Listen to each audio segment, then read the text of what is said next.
तपई ओडिया परिवार चैनल को आपण मानक स्वागत करुच्ची।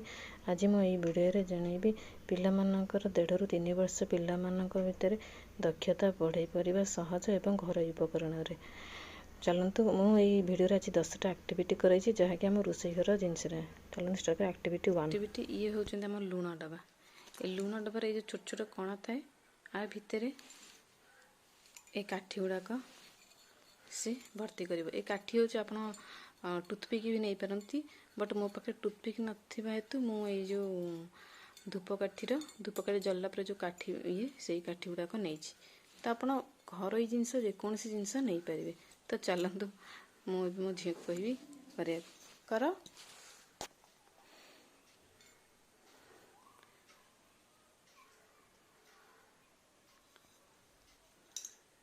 Very good.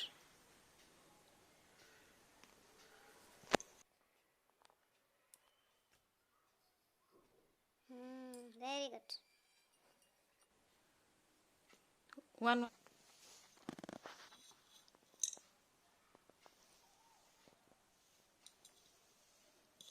Very good. हाँ. Very good. Very good.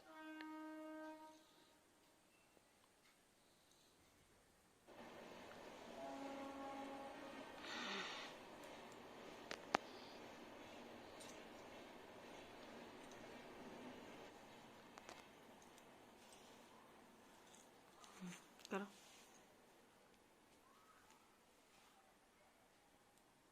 ये देखो आई आउ हैंड रो कोऑर्डिनेशन अछि। करो खोलो खोलो।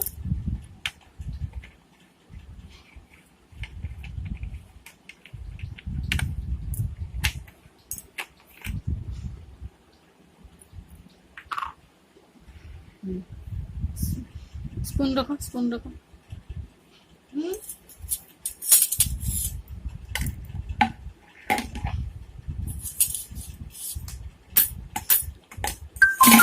Very good very good.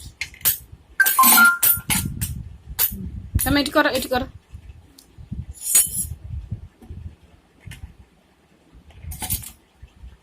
Very good.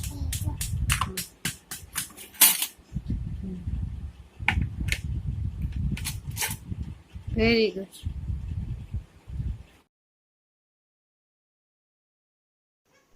यहाँ हूँ बबल रैप्स जो थे कि आम जो अमेजन हो फ्लिपकार्ट ऑनलाइन जहाँ भी ऑर्डर करूँ जेकोसी काच जिनस हो जहाँ भी टॉय वगैरह जहाँ भी हो तादे बबल्स रैप थाए सब। तो यहाँ मो झील को बहुत पसंद ताकू सी सब फुटाए तो से बहुत मजा लगे। तो यहीटा भी गोटे फिंगर प्रेस और आई रो भी कनेक्शन थाए तो से यहीटा भी गोटे आई हैंड कोऑर्डिनेशन। तो यहाँ हूँ थर्ड एक्टिविटी तार। तो ये एक्टिविटी से बहुत भल पाए तार एटा बहुत फेवरेट खोजी खोजी ताको बसिकी से फुटाए। Very good.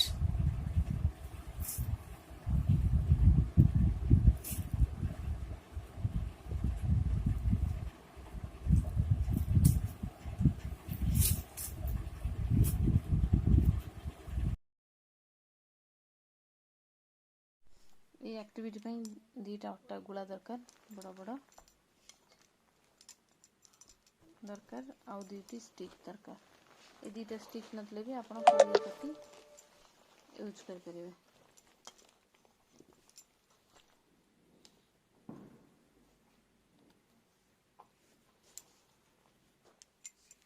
तापर आपन किछि ए छणा नली छणा नै जिवे ए टाइप रो नले पास्ता भी जदि आपन पाखरे थिबो पास्ता नहीं परिबे जो नली छणा। तो चलंत मैं करो।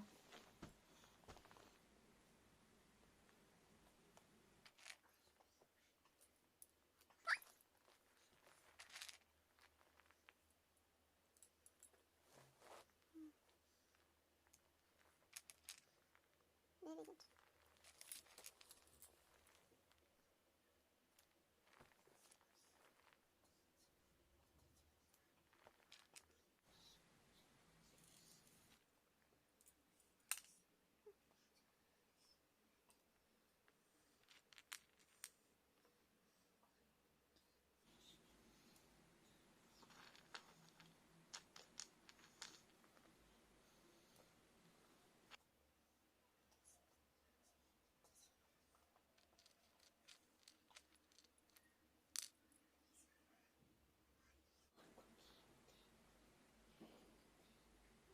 ଏଇଟା ହେଉଛି ଆକ୍ଟିଭିଟି 5। ଆମ ଘରେ ସମସ୍ତଙ୍କର ତ ଇଟିଲି ଛାଞ୍ଚ ଥିବ, ତ ସେଇ ଛାଞ୍ଚ ହିଁ ମୁଁ ତାକୁ ଦେଇଛି ମୋ ଝିଅକୁ, ଯେଉଁଥିରେ କି ସେ ସବୁ ଜିନିଷ ବାହାର କରିବ, ପୁଣି ସେଗୁଡ଼ା ସାଇଜ୍ରେ ରଖିବ। ତ ଏଇଟା ତା ପାଇଁ ବହୁତ ଫନ୍ ଟାଇପ୍ ଆକ୍ଟିଭିଟି ଥିଲା। ସେ ବାହାର କରୁଥାଏ ବଟ୍ ସାଇଜ୍ରେ ସେ ରଖିପାରୁନଥାଏ। ତ ଏଇଟା କଲାବେଳେ ମୋତେ ସେ ଯେତେବେଳେ କରୁଥାଏ ମୋତେ ବହୁତ ହସ ଲାଗୁଥିଲା। ତ ଯାହା ବି ହଉ ସେ ଫାଇନାଲି କରିଦେଲା। ଆଉ ସେ ବି ଏଇଟା ବି ଗୋଟେର ମତଲବ ମାଇଣ୍ଡ ଡେଭଲପମେଣ୍ଟ, ମତଲବ ସେ ଯାହା ବି କଲା ଏଇଟା କାହା ପରେ କାହା କେଉଁଟା ରହିବା କଥା, କାହା ପରେ କେଉଁଟା କାଢ଼ିବା କଥା, କାଢ଼ି ତ କରିଦେବ ବଟ୍ କାହା ପରେ କେଉଁଟା ରଖିବା କଥା ସେଇଟା ତାର ବହୁତ ହେଇଗଲା। ଯାହା ଫାଇନାଲି ସେ କରିଦେଲା। ଏଇଟା ବି ବହୁତ ବଢ଼ିଆ ଆକ୍ଟିଭିଟି ଛୁଆଙ୍କ ପାଇଁ, ତ ଆପଣ ନିଶ୍ଚିନ୍ତ ଏଇଟା ଟ୍ରାଏ କରିବେ।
ଏଇଟା ହେଉଛି ଆକ୍ଟିଭିଟି ନମ୍ବର 6।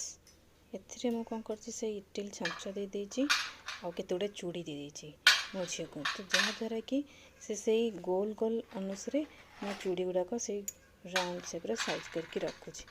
ତ ଏଇଟା ବି ତା ପାଇଁ ବହୁତ ବଢ଼ିଆ ଆକ୍ଟିଭିଟି। ତ ଏଇଟା ବି ଆପଣମାନେ ନିଶ୍ଚିନ୍ତ ଟ୍ରାଏ କରିବେ।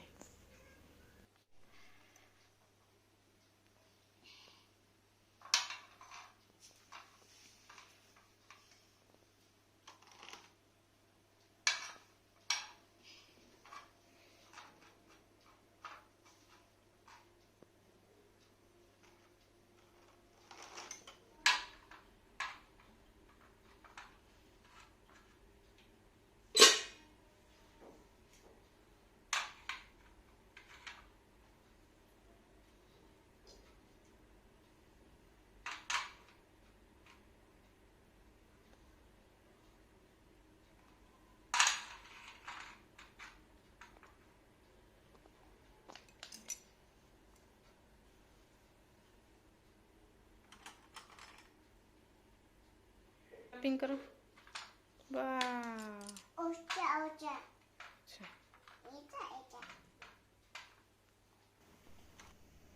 ଏଇଟା ହେଉଛି ଆକ୍ଟିଭିଟି ନମ୍ବର 7। ଏଥିରେ ମୋ ଝିଅକୁ କିଛି ପିସ୍ ମଟର ଛୁଇଁ ଦେଇଦେଇଛି, ଯାହାଫଳରେ କି ସେ ମଟର ଗୁଡ଼ାକ ଅଲଗା ଜାଗାରେ ଛଡ଼େଇକି ରଖୁଛି ଆଉ ତା ଚୋପା ଗୁଡ଼ାକ ଅଲଗା ଜାଗାରେ ରଖୁଛି। ଯାହା ହଉ ସେ ଏଥିରେ ମୋତେ ବହୁତ ବହୁତ ବହୁତ ସାହାଯ୍ୟ କରିଥିଲା। କରେ ବି ମୁଁ ତାକୁ ମଝିରେ ମଝିରେ ଏମିତି ଦେଇଦିଏ, ସେ ଘଣ୍ଟେ 2 ଘଣ୍ଟା ପାଇଁ ଭାଇ ଶାନ୍ତିରେ ବସେ, ମୁଁ ବି ମୋ କାମ ଏପଟେ କରିପାରେ। ତ ଏଇଟା ଗୋଟେ ବହୁତ ବହୁତ ବହୁତ ବଢ଼ିଆ ଆଇ ହ୍ୟାଣ୍ଡ କୋଅର୍ଡ଼ିନେସନ୍ ଆଉ ବହୁତ ବଢ଼ିଆ ଆକ୍ଟିଭିଟି ହ୍ୟାଣ୍ଡର। କାରଣ ସେ ସେଥିରେ ଚୁଇଁଟାକୁ ଛଡ଼େଇବ, ତା ଦେହରୁ ମଟର ବାହାର କରିବ। ତ ଏଇଟା ବହୁତ ବଢ଼ିଆ, ମତଲବ ହ୍ୟାଣ୍ଡର ପ୍ରେସର ପାଇଁ ବହୁତ ବହୁତ ଫିଙ୍ଗରର ମେନଲି ଆକ୍ଟିଭିଟି ପାଇଁ ବହୁତ ବଢ଼ିଆ। ତ ଏଇଟା ମୋତେ ବି ହେଲ୍ପ ହେଇଯାଏ ରୋଷେଇ ପାଇଁ, ଆଉ ତାର ବି ତ ଅଟୋମେଟିକ୍ କାମରେ ଆସିବ। ତ ସେଥିପାଇଁ ଆଉ ଏଇଟା ବହୁତ ବଢ଼ିଆ ଆକ୍ଟିଭିଟି, ମୋତେ ବହୁତ ଭଲ ଲାଗେ। ତ ଏଇଟା ଆପଣ ବି ଟ୍ରାଏ କରିବେ। ଏଇଟା ହେଉଛି ଆକ୍ଟିଭିଟି ନମ୍ବର 8। ଏଥିରେ ମୁଁ 2ଟା ବାଉଲ୍ ନେଇଛି, ଆଉ ସେଥିରେ କିଛି କାବୁଲି ଚଣା, ଆପଣ ଚାହିଁଲେ କାବୁଲି ଚଣା, ମଟର, ଡାଲି, ଚାଉଳ ଯାହା ବି ନେଇପାରିବେ। 2ଟା ବାଉଲ୍ ଆଉ ଗୋଟେ ଛୋଟ ସ୍ପୁନ୍ ନେବେ। ଏଠି ମୋ ସ୍ପୁନ୍ଟା ଟିକେ ବହୁତ ବଡ଼ ଆଉ ଟିକେ ମୋଟା ହେଇଯାଇଛି, ସେଥିପାଇଁ ସେ ଗୋଟେ ଅସୁବିଧା ହେଉଛି ନେବା ପାଇଁ। ତ ଗୋଟେ ବାଉଲ୍ ଦେଇଦେବେ ଆଉ ଗୋଟେ ଖାଲି ବାଉଲ୍ ଦେଇଦେବେ। ସେ ବାଉଲ୍କୁ ଗୋଟେ ବାଉଲ୍ରୁ ଆଉ ଗୋଟେ ବାଉଲ୍କୁ ଟ୍ରାନ୍ସଫର୍ କରିବ। ତ ଏଇଟା ଗୋଟେ ବହୁତ ଭଲ ଆକ୍ଟିଭିଟି। ଏଇ ଆକ୍ଟିଭିଟିଟା ଆକ୍ଚୁଆଲି ଏଥିରେ ମୋ ଝିଅ ଖେଳୁନି, ବଟ୍ ଆଗରୁ ତା ବେବି ଡୋରେମନ୍ ତାକୁ ସବୁ ଖୁଆଏ। ଦେଖନ୍ତୁ ଆପଣ ସେ ଯାହା କରୁଛି ଆକ୍ଟିଭିଟିରେ, ତ ଏଇଟା ଆପଣ ବି ଟ୍ରାଏ କରିପାରିବେ।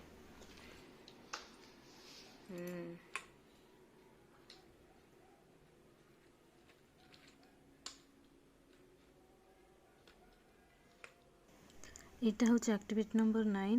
ଏଥିରେ ମୁଁ କିଛି ରସୁଣ ଦେଇଦେଇଛି ମୋ ଝିଅକୁ, ତ ସେ ଛଡ଼ଉଛି। ଆପଣ ଭାବିବେନି ହଁ ଆପଣଙ୍କ ଝିଅ ବୋଲି ଆପଣ ନା, ଛୋଟ ପିଲାମାନେ ଝିଅ ହଉ ପୁଅ ହଉ ଯାହା ହଉ ଆପଣ ତାଙ୍କୁ ଦେବେ ଜିନିଷଟା କରିବା ପାଇଁ ଆକ୍ଟିଭିଟି।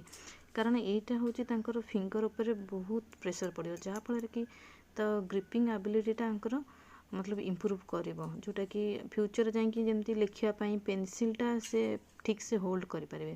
ତ ଏଇ ଆକ୍ଟିଭିଟି ଗୁଡ଼ାକ ତାଙ୍କୁ ନିହାତି ଘରେ କରାଇବେ, ଯାହା ବି ହଉ। ମୁଁ ତ ମୋ ଝିଅ ମୋତେ ରୋଷେଇ ଘରେ ବହୁତ ସାହାଯ୍ୟ କରେ, ମୁଁ ଆକୁ ଧରେଇ ଦିଏ, ସିଏ ତାର କରୁଥାଏ। ଦେଖନ୍ତୁ ସେ କେମିତି ସେ ନିଜେ ବି ଏନ୍ଜୟ କରୁଛି, ଗୋଟେ ଗୋଟେ ଧରିକି ଗୋଟେ ଗୋଟେ ଛିଣ୍ଡଉଛି, ତାର ବୁଢ଼ା ଆଙ୍ଗୁଠି ଆଉ ବିଶି ଆଙ୍ଗୁଠିରେ ପ୍ରେସର କରୁଛି, ଯାହାଫଳରେ କି ସେ ଆଗକୁ ଯାଇକି ପେନସିଲଟାକୁ ଠିକ୍ ସେ ହୋଲ୍ଡ କରିପାରିବ, ଆଉ ପ୍ରେସର ଦେଇକି ଲେଖିପାରିବ। ଗୋଟେ ଗୋଟେ ପିଲା ହାଲକାରେ ବି ଲେଖନ୍ତି। ତ ତା ଆଗରୁ ଆମେ ପିଲାଙ୍କୁ ଏଇ ଆକ୍ଟିଭିଟି ପ୍ରିପାରେସନ୍ କରିବା ଦରକାର। ତ ଏଇଟା ବି ଆପଣ ନିଶ୍ଚିନ୍ତ ଟ୍ରାଏ କରିପାରିବେ। ଏଇଟା ହେଉଛି ଲାଷ୍ଟ ଆକ୍ଟିଭିଟି ନମ୍ବର 10। ତ ଏଥିରେ ମୁଁ ମୋ ଝିଅକୁ ଆଜି ୟୁଜୁଆଲ୍ ଯେମିତି ଜାଣିଛନ୍ତି ରୋଷେଇ ଘର ଜିନିଷ ଶାଗ ଦେଇଛି, ତ ସିଏ ମୋତେ ବାଛିକି ଦେଉଛି, ଗୋଟେ ଗୋଟେ ପତ୍ର ଛିଣ୍ଡେଇକି ଦେଉଛି। ସେ ଖେଳ ହେଉଛି କି କ'ଣ ହେଉଛି ଯାହା ବି ହଉ ସିଏ ଏନ୍ଜୟ କରୁଛି, ଆଉ ମୋର ବି କାମ ହେଇଯାଉଛି। ତ ଏଇଟା ବି ଗୋଟେ ବହୁତ ବଢ଼ିଆ ଆକ୍ଟିଭିଟି। ତ ମୁଁ ଯେତିକି ସବୁ ଆକ୍ଟିଭିଟି ଆପଣଙ୍କୁ ଦେଖେଇଛି ସେଗୁଡ଼ା ସବୁ ଆମ ରୋଷେଇ ଘର ଜିନିଷରେ, ରୋଷେଇ ଘର ଭିତରେ ସ୍ପୁନ୍ ହଉ, ଇଟିଲି ଛାଞ୍ଚ ହଉ, ଶାଗ ହଉ, ଗ୍ରୀନ୍ ମଟର ହଉ, ରସୁଣ ହଉ, ଯାହା ବି ହଉ ଯେତିକି ସବୁ ଆକ୍ଟିଭିଟି ମୁଁ ରୋଷେଇ କରେ। ତ ଆପଣ ଆଉ କିଛି ଜିନିଷ କିଣାକିଣି କିଛି କରିବାକୁ ପଡ଼ିବନି, ଆମର ଘର ହିଁ ସେଇ ଆକ୍ଟିଭିଟି, ଘରୋଇ ଜିନିଷରେ ହିଁ ସେ ଆକ୍ଟିଭିଟି କରନ୍ତୁ। ଆଉ ପିଲାଙ୍କର ଫାଇନ୍ ମୋଟର ସ୍କିଲ୍ ବହୁତ ବଢ଼ିବ, ବହୁତ ସେଇଟା ସବୁ ଫାଇନ୍ ମୋଟର ସ୍କିଲ୍ ଆକ୍ଟିଭିଟି, ଆଉ ଏଇଟା ବହୁତ ବଢ଼ିବ। ତ ଏଇଟା ତାଙ୍କୁ ଫ୍ୟୁଚରରେ ବହୁତ ହେଲ୍ପ କରିବ। ତ ରହୁଛି, ଆପଣ ନିଶ୍ଚିନ୍ତ ଟ୍ରାଏ କରିବେ। ଯଦି ଭିଡ଼ିଓଟି ଭଲ ଲାଗେ ତାହେଲେ ଲାଇକ୍ ନିଶ୍ଚିନ୍ତ କରିବେ।